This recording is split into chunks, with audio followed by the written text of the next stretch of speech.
Hello, പവിത്രത്തിലെ വിക്രത്തിൻ്റെയും വേദയുടെയും കുറച്ച് വിശേഷങ്ങളായാലോ. അങ്ങനെ വിക്രം ജയിലിൽ ഇങ്ങനെ ജോലി ചെയ്യുന്നതായിട്ടാണ് കാണിക്കുന്നത്.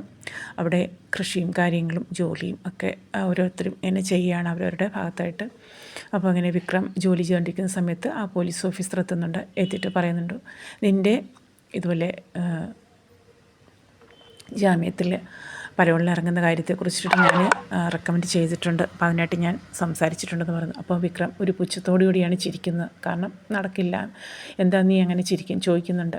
അതല്ല, എൻ്റെ അമ്മയുടെ അവസാന കാലഘട്ടത്തെക്കുറിച്ചിട്ട് ഞാൻ ആലോചിക്കുകയാണെന്ന് പറയുന്നു.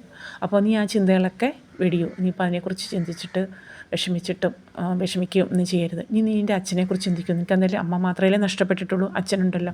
നിനക്ക് നിൻ്റെ അച്ഛൻ്റെ കൂടെ താമസിക്കാതെ കുറച്ച് ദിവസം, അത് അച്ഛനെ കുറച്ച് ആശ്വാസവും. അപ്പോൾ ഞാൻ അതിനായിട്ട് ശ്രമിക്കുന്നുണ്ട്, റെക്കമെൻഡ് ചെയ്തിട്ടുണ്ടെന്നൊക്കെ പറയുന്നു. പിന്നീട് കാണിക്കുന്നത് ശ്രീകാന്തിനാണ്. ശ്രീകാന്ത് അവിടെ ഇങ്ങനെ ഇരിക്കുന്നു, ആ പോലീസ് ഓഫീസറും കൂടെ ഉണ്ട്. അപ്പോൾ ഒരു വേദയുടെ കാര്യത്തെക്കുറിച്ചിട്ടാണ് പറയുന്നത്. എന്തുകൊണ്ട് ഡൽഹിയിലേക്ക് പോയവർ, അതായത് ഗുണ്ടാ സംഘത്തെ അവിടെ അയച്ചിട്ടുണ്ടായിരുന്നല്ലോ, അവർ പെട്ടെന്ന് അങ്ങ് സ്റ്റക്കായതുപോലെ, എന്തോ ഒരു തിരിച്ചടി ഉണ്ടായതുപോലെ എന്തോ എൻ്റെ മനസ്സിൽ ഫീൽ ചെയ്യുന്നു. സാറേ, അങ്ങനെയൊന്നും ഉണ്ടായിട്ടില്ല. അങ്ങനെ ഉണ്ടെങ്കിൽ നമ്മൾ അറിയുമല്ലോ. അപ്പോൾ അവിടെ അവർക്ക് ആരും സംരക്ഷണം കൊടുക്കാനുണ്ടോ? ഇനി അച്ഛൻ തന്നെ ആവുമെന്നൊക്കെയാണ് ചോദിക്കുന്നത്. സാറിൻ്റെ അച്ഛനോ? അങ്ങനെ ഉണ്ടാവില്ല. അതല്ല, അച്ഛന് ചില ഡൽഹിയിലൊക്കെ പിടിപാടൊക്കെ ഉള്ളതാണല്ലോ. അപ്പോൾ അവിടെ ഇങ്ങനെ ആർക്കെങ്കിലും സംരക്ഷണം കിട്ടിയിട്ടുണ്ടാവുമോ? സാർ അതൊന്നും ഓർത്ത് ടെൻഷൻ അടിക്കേണ്ട, എന്തെങ്കിലും ഉണ്ടെങ്കിൽ നമ്മളറിയും. സാർ അതെടുത്ത് കഴിക്കാനൊക്കെ പറയുന്നത്. അപ്പോൾ രണ്ടുപേരും മദ്യവെച്ചിട്ടൊക്കെ ഇരിക്കുകയാണ്. അപ്പോൾ അങ്ങനെ കാണിക്കുന്നുണ്ട്. പിന്നീട് കാണിക്കുന്നത് വേദയുടെ കുഞ്ഞാണ് തൊട്ടിൽ കിടക്കുന്നത്. തരുൺ കുഞ്ഞിനെ ആട്ടുന്നു, തൊട്ടിൽ കിടത്തി. അതോടൊപ്പം പുസ്തകം വായിക്കുകയും ചെയ്യുന്നു. ഇങ്ങനെ ആട്ടിക്കൊണ്ട് പുസ്തകം വായിച്ചുകൊണ്ടിരിക്കുക. ആ സമയത്താണ്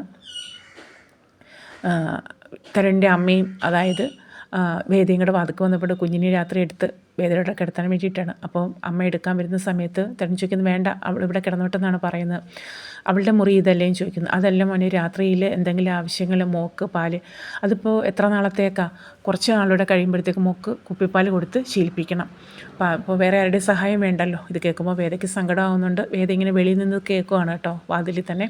അപ്പോൾ അമ്മ പറയുന്നത്, അതല്ല മോനെ, ഇപ്പോൾ രാത്രിയിൽ എന്തെങ്കിലും ആവശ്യം വന്നു കഴിഞ്ഞാൽ വേദ എടുത്ത് കൊണ്ട് കിടത്താം. തൽക്കാലം ഇപ്പോൾ അമ്മയുണ്ടല്ലോ എന്ന് പറയുന്നു. അപ്പോൾ പെട്ടെന്ന് തരുൺ ചോദിക്കും, അമ്മയോ? അല്ല, അമ്മയുടെ സ്ഥാനത്ത്.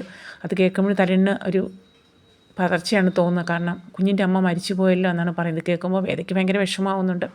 അങ്ങനെ എന്തായാലും ഒരുവിധം പറഞ്ഞ് സമാധാനിപ്പിച്ചിട്ട് തരുണിൻ്റെ കയ്യിൽ നിന്ന് കുട്ടിയെ എടുത്തിട്ട് അമ്മ കൊണ്ടുവന്ന് വേദയുടെ കയ്യിൽ കൊടുക്കുകയാണ്. ഇത് കുഞ്ഞ് പോയി കഴിയുമ്പോൾ തരുണിനും ആകെ മൂഡാഫോവാണ് കേട്ടോ. അതിനുശേഷം വേദ കുഞ്ഞിനെ കൊണ്ടുവന്ന് തൊട്ടിൽ കൊണ്ട് കിടത്തി ആട്ടുകയൊക്കെ ചെയ്യുന്നുണ്ട്. എന്നിട്ട് പഴയകാല ചരിത്രം, ആ ഒരു കാലത്തെക്കുറിച്ച് ആലോചിക്കുകയാണ്. വിക്രവും താനും ആ ഒരു അവസാന നിമിഷത്തിൽ പങ്കിട്ട ചില ഓർമ്മകളും സ്വപ്നങ്ങളും ഒക്കെ. അപ്പോൾ വിക്രം ഇങ്ങനെ വേദയുടെ മുന്നിൽ വയറൊക്കെ ഇങ്ങനെ വെച്ചിട്ട് അഭിനയിച്ചൊക്കെ കാണിക്കുന്നുണ്ട്. കാരണം ഒരു പ്രഗ്നൻ്റായി ഇനിയിപ്പോൾ കുറച്ച് നാളൊക്കെ കഴിയുമ്പോൾ ലാസ്റ്റ് ഘട്ടത്തിൽ ഇങ്ങനെ നടക്കുന്നതും. അപ്പോൾ ചിരിക്കുകയൊക്കെ ചെയ്യുന്നു. നിന്നെ ഈ സമയത്ത് ഞാൻ എങ്ങനെ സഹായിക്കും എന്നൊക്കെ ചോദിക്കുന്നുണ്ട്. അങ്ങനെ കുഞ്ഞിനെ പ്രസവിക്കുന്ന അമ്മയുടെ വേദനകളെക്കുറിച്ചും അച്ഛന് അതിലുള്ള പങ്കിനെക്കുറിച്ചും ഒക്കെ അവർ അങ്ങോട്ടും ഇങ്ങോട്ടും ചർച്ച ചെയ്യുന്നുണ്ട്. ഇതൊക്കെ ആലോചിച്ച് നീ വിക്രത്തെക്കുറിച്ച് ആലോചിച്ച് വിഷമിച്ച് കരയുകയാണ്. ഈ കുഞ്ഞിനെ എൻ്റെ അച്ഛനെ കാണിക്കാൻ കഴിയുന്നില്ലല്ലോ, ഈ ഒരു അവസ്ഥയിലായിപ്പോയല്ലോ. അപ്പോൾ കുഞ്ഞിനെ മറ്റുള്ളവരിൽ നിന്ന് രക്ഷിക്കാൻ വേണ്ടി ഞാൻ ഈ ഒരു വഴി തിരഞ്ഞെടുത്ത് അബദ്ധമായി പോയോ എന്നൊരു സംശയം കൂടിയുണ്ട്. കാരണം രക്ഷകൻ തന്നെ ശിക്ഷകനാകുമോ? ത്രെഡിനെ കുറിച്ചിട്ടാണ് ആലോചിക്കുന്നത്. അങ്ങനെ ഒരു വഴിയിലേക്കാണോ നമ്മുടെ ആ ഒരു ജീവിതം പോകുന്നത്? എൻ്റെ കുഞ്ഞിനെ, എൻ്റെ മോളെ വിക്രത്തെ കാണിക്കാനോ അല്ലെങ്കിൽ ആ ഒരു രീതിയിലൊന്നും ഏൽപ്പിക്കാനോ സന്തോഷിപ്പിക്കാനോ ഒന്നും കഴിഞ്ഞില്ലല്ലോ. ഇതിനി പ്രശ്നമാവും, കൂടുതൽ അപകടത്തിലേക്കാണോ പോക്ക് എന്നൊക്കെയാണ് വേദ കുഞ്ഞിനെ വെച്ചിട്ട് ആലോചിക്കുകയാണ്. സങ്കടപ്പെടുകയാണ്, താലിയൊക്കെ പിടിച്ചിട്ട് ഇങ്ങനെ ആലോചിക്കുന്നു. അപ്പോൾ ആ ഒരു വിഷമമാണ് വേദയ്ക്ക്. ഇനി എന്തായി തീരും? തഴേണ്ട ഭാഗത്തു നിന്നുള്ള ആ ഒരു അഭിപ്രായങ്ങളൊക്കെ കേട്ടപ്പോൾ ആകെ വിഷമമാവുന്നു കേട്ടോ.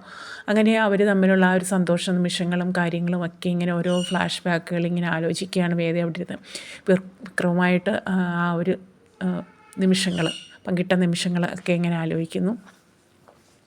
ആ വേതാളം അടങ്ങി ചുമ്മാ കുടൽ ഇങ്ങനെ കാണിക്കാതെ എന്നൊക്കെ പറഞ്ഞിട്ട് ആ ഒരു കാര്യങ്ങളൊക്കെ പറയുന്ന കാര്യങ്ങളൊക്കെ ആലോചിക്കുന്നു. അതോടൊപ്പം പിന്നീട് കാണിക്കുന്നതെന്ന് വെച്ച് കഴിഞ്ഞാൽ ജയിൽ തന്നെയാണ്.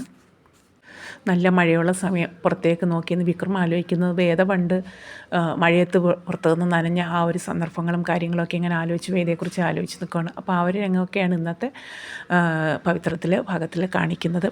അപ്പോൾ എല്ലാവരും കണ്ടൊന്ന് സപ്പോർട്ട് ചെയ്യുക. ഓക്കെ.